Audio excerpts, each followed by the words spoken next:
Vocês viram há uma semana atrás, por aí, como o Andrezinho, o Valadão, que é um garotinho, não cresceu, continua um adolescentezinho, muito imaturo, muito tolo. É um garoto, espiritualmente falando, imberbe. Ele é uma pessoa que não ganhou aquela estrutura de maturidade adulta, de modo que eu nem sei qual é a idade dele. Deve ter mais ou menos a idade dos meus filhos, mas age como nenhum dos meus netos adolescentes age, nenhum deles, nenhum deles. Todos eles dão aula de sensatez e de bom senso ao Andrezinho, que é espiritualmente imberbe, que continua garotinho. Tem que raspar a barba para ver se o pelo endurece, Andrezinho, e ver se cresce, porque por enquanto nem penugem espiritual você tem. Ele falou aquelas barbaridades da Marina, vocês lembram? Que ela era bandida, canalha, safada, anarquizou a Marina, que é uma das pessoas mais santas que eu conheço. E na política, deixa eu lhe dizer, na política, eu não conheço ninguém com espírito de temor, de tremor, de reverência, de santidade, de cuidado diante de Deus para não pecar contra a alma das pessoas. Tem um extremo afinco no desejo de não abrir a boca para acusar ninguém. Você vê que ela faz e fez as campanhas dela sem agressão, fugindo da agressividade, dizendo que não valia tudo, que os fins não justificam os meios. E, além de tudo, você conhece uma pessoa dessa, uma irmã amada, pelo convívio, que é o meu caso. Eu não a conheço pelo discurso apenas. O discurso é ótimo, é limpo, mas é o convívio, é a vizinhança, é a proximidade, é a amizade, é a ternura, é o carinho, é saber como a pessoa é, comer com ela, é estar juntos, é passar o dia, a tarde, é conversar, é sentir, é ver a reação no meio de uma quantidade enorme de assuntos, ver como a pessoa reage. E disso, em relação a ela, eu sei muito, muito, muito bem. Quando eu vi aquele garoto inconsequente, irresponsável, mentiroso, falando mal de uma das remanescentes que não dobraram o joelho a Baal, que não tem ídolos do lar, e muito menos culto a Baal Sonaro. É uma pessoa que não tem cultos em nenhuma direção, ela só cultua o Senhor e a verdade. Aquilo me encheu de uma indignação, de uma ira santa. Eu digo a ira santa porque eu não fico nem uma hora depois com nada, nem 5 minutos depois. Falei, acabou. Durmo em paz. Se ele chegar aqui e pedir para falar comigo, vai ser muito bem recebido, com um café, com respeito, com reverência, e ele que se comporte como um homem decente, não como uma criança totalmente irrequieta, precisando que você diga: menino, pare de fazer besteira, garoto. Mas aí ele fez isso e eu respondi fortemente, com um determinado carinho, porque eu não consigo não ter. Eu vi o garoto pequeno, a irmã dele também, e desenvolvi muitos anos, muito carinho pelo pai dele. Ultimamente eu ando um pouco triste vendo a leniência dele, o consentimento dele, a paralisia dele diante de tanta loucura feita lá dentro da igreja que supostamente ele ainda lideraria, mas de fato está nas mãos do filho. Então, eu falei. E aí, de repente, qual é a minha surpresa?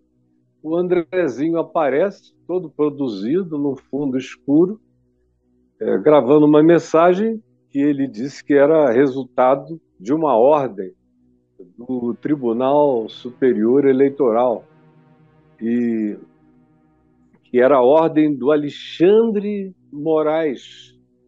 O Alexandre de Moraes teria mandado ele retirar as mentiras que ele falou sobre o Lula, sobre aborto, sobre isso, sobre aquilo, sobre tudo que ele, o pai dele, a mãe dele, a avó dele, que talvez não viva mais, sabem que não é verdade.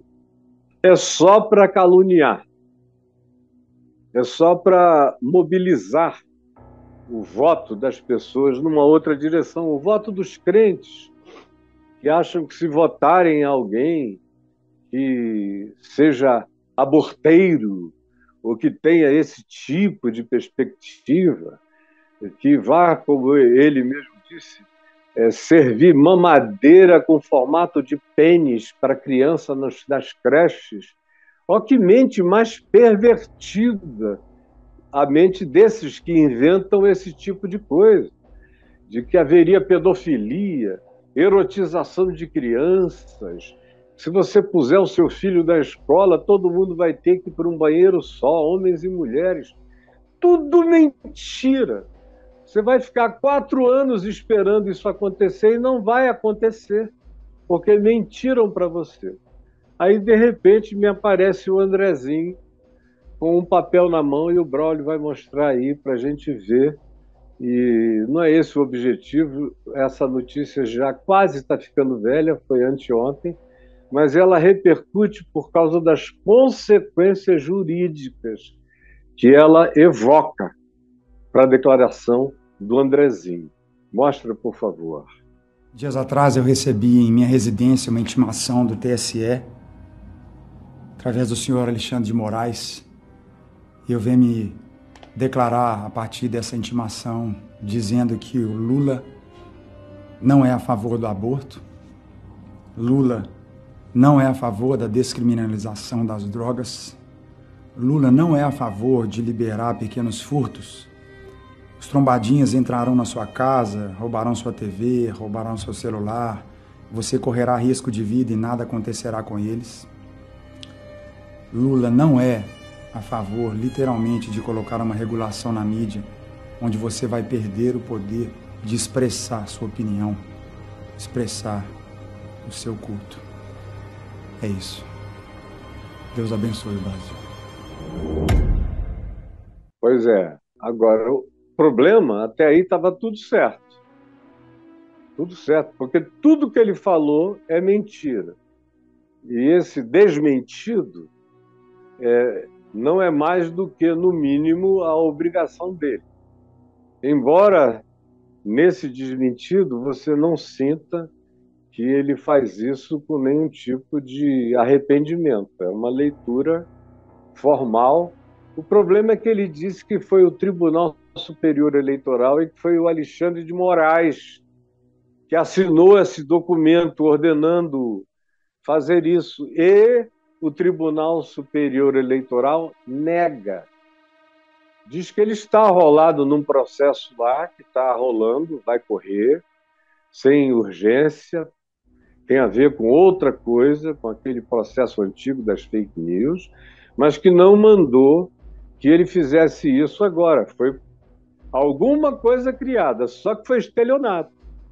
Ele chega mostrando o papel, meu Deus, ele puxa um papel com o timbre.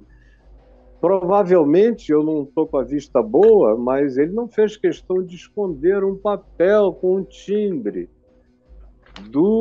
de algum órgão, de alguma instituição, provavelmente do Tribunal Superior Eleitoral. Ora, se ele fez isso em nome do tribunal, ou ele foi enganado por um estelionatário que produziu um documento e ele foi e leu, ou ele mesmo criou o documento. Em qualquer das duas circunstâncias, ele está numa situação muito difícil. Porque se foi alguém que criou o documento e o mandou ler, e ele pensa que foi o Alexandre de Moraes, ao ler, ele admite que o que ele tinha feito era mentira. Porque vocês lembram da igreja Maranata, lá de Vitória, que eu chamei há uns 14 anos atrás, aqui num Papo de Graça, eu chamei de uma casa mal assombrada. E aí eles me processaram. Nós fomos ali a juízo, eu com um advogado, e eles contrataram, por acaso, o meu amigo criminalista Cacai, o advogado Cacai, que é um dos melhores do país, é meu amigo também. Quando o Cacai chegou lá e falou, reverendo, me chamou num canto, falou, isso aqui não faz sentido. E aí chamou os constituintes dele e disseram, olha, contra o reverendo Caio não dá, meu amigo, vamos fazer uma composição. Aí ele me perguntou o que tinha acontecido, tinha lá o vídeo, eu falei, é isso aqui. Aí ele falou, e o senhor gostaria de retirar? Eu falei, nada, absolutamente nada, tudo isso é verdade. Agora, se eles quiserem que eu substitua isso por uma gravação com sinônimos de tudo o que eu disse, graças a Deus o meu português é amplo, é vasto, o meu vernáculo é bem extenso. Eu posso dizer exatamente tudo, sem retirar nada, só mudando palavras. Eles querem, mas eu vou dizer tudo outra vez. Aí eles assinaram um termo pedindo para eu dizer tudo outra vez com outras palavras. Eu vim aqui, gravei tudo de novo, mandei para eles e botei no ar. Aí passa mais um tempo, eles me processam outra vez, porque não tinha sido bastante, eu tinha falado as mesmas coisas com outras palavras, foi o que eu tinha prometido a eles que faria. Retirar, não, eu tenho minha consciência certa do que eu fiz, convicta, baseada em dezenas e centenas de testemunhos de gente que eu atendi aqui, vindas de lá doentes, para serem hospitalizadas mentalmente, algumas delas. Aí outro processo da mesma coisa. O Cacai, outra vez, os convenceu de que não valia a pena, que era uma causa perdida, que ele me conhecia, que eu não ia mudar de assunto. Aí eles perguntaram se eu podia gravar de novo. Eu digo, olha, eu posso gravar 100 iguaizinhos. Não vou mudar nada. Só vou trocar palavras. Conteúdo eu não tenho para alterar nenhum. É só Bíblia revista e corrigida, Bíblia revista e atualizada, Bíblia na linguagem de hoje, Bíblia do rei James, Bíblia de Jerusalém. É a mesma Bíblia, mudam palavras. Agora, o conteúdo é o mesmo. Vocês querem isso? Eu faço. Sem alteração de conteúdo. Andrezinho, assim, um homem faz, que tenha virilidade de caráter e de espírito. Agora, você, ao fazer isso, não só se colocou na condição de um mentiroso submissíssimo, como também incorreu em crime, Andrezinho. No primeiro caso, se tiverem falsificado o documento, você obedeceu porque a sua consciência pesava. Você tinha feito aquilo mesmo. Do contrário, você entraria com um recurso, dizendo, me mostre as evidências de que eu fiz isso. Mas como as evidências demonstram que você fez isso, e muito pior, seja o documento verdadeiro ou seja falso, você obedeceu porque a sua consciência lhe acusa, Andrezinho. Agora, se o documento for verdadeiro, você cometeu um crime eleitoral, porque você disse e atribuiu ao Tribunal Superior Eleitoral uma ordem que dele você não recebeu e que do ministro Moraes você também não recebeu. De modo que é difícil e é melhor parar de mentir. A mentira não só tem pernas curtas, mas como um amigo meu disse outro dia, eu publiquei o texto da Marina dizendo a mentira tem pernas curtas. No dia que desmentimos, através dos twitters dele, de 2010 e 2014, o Andrezinho dizendo que a Marina era o máximo, estava bombando, que todo mundo tinha que votar nela, e ele começou esse vídeo mentiroso, dizendo que nunca votou da Marina, tudo mentira, provas para todos os lados de que ele pessoalmente votou. E recebeu outra repreensão, e de muita gente, provavelmente em casa, do pai, da mãe, até da esposa. Para com isso, menino. Para de fazer isso. Dizem que você é pastor. Se respeite. Não haja desse modo. Como Paulo diz aqui em Efésios 4:25. Por isso, Andrezinho, deixando a mentira, fale cada um a verdade com o seu próximo, com o seu irmão, porque nós somos membros uns dos outros. Você pode não reconhecer, mas você está pecando contra o corpo de Cristo, quando você fala mentiras e coisas que não têm nenhuma corroboração. Você veja que eu digo coisas e coisas e coisas há anos. Eu só digo aquelas que podem fazer muito mal ao povo de Deus como mentira. Essas eu falo. O que é bobagem eu deixo para lá, ou no máximo eu brinco de tão patético que o negócio é. Mas você não me viu retirar nunca nada. E você nunca viu nenhum daqueles em relação aos quais eu falo me processarem de nada, porque eles sabem que o que eu digo é fato. Aconteceu entre mim e eles. Não teve intermediário. E o que eu recebo de dossiês aqui, dossiê contra o Silas, dossiê contra o Feliciano, dossiê contra Magno Malta, dossiê, todo mundo me manda um dossiê, porque acham que eu vou divulgar. Eu não divulgo nada. Outro dia, um tempo atrás, veio o contador e a contadora que tomavam conta do dinheiro de um grande ministério brasileiro, já 2 vezes, aliás. 2 grandes ministérios vieram com toda a evasão fiscal, com toda a lavagem de dinheiro, tudo documentado para eu divulgar e entregar para a mídia. Eu entreguei? Não. Eu quis ficar com o material comigo? Não. Devolvi e falei, eu não sou portador e não fui constituído juiz e partidor entre vocês. A única vez que eu caí nessa cilada, eu aprendi uma lição eterna, na qual eu não cairei nunca mais, porque o meu coração anda no temor e no tremor do Senhor. E eu peço que essa palavra que eu estou dizendo aqui não seja entendida de nenhum outro modo. Leia meu rosto, leia minha face, ouça o tom da minha voz. Tem ira aqui? Tem ódio? Tem agravo? Tem alguma forma de irritação perversa? Nem o diabo consegue enxergar isso em mim. Eu tenho toda a nuvem de testemunhas dos céus em meu favor. Você pode não gostar de mim, mas os anjos me amam.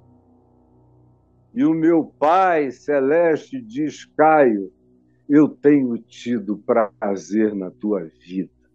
E eu sei que ele tem tido prazer na minha vida. E eu quero viver até o último dia da minha existência para ser um prazer no coração do meu Pai, que veja um filho desejando refletir o rosto do Pai enquanto caminha pelo chão da terra. Essa é minha oração, é meu pedido, é minha dedicação, é minha entrega. Em nome de Jesus, para o resto da minha vida e sempre. Qualquer outra coisa é detalhe de circunstância histórica que não tem a ver com o âmago, nem com o carnegão da minha vida, e nem com as boas obras e com os bons combates em relação aos quais eu estou disposto a batalhar.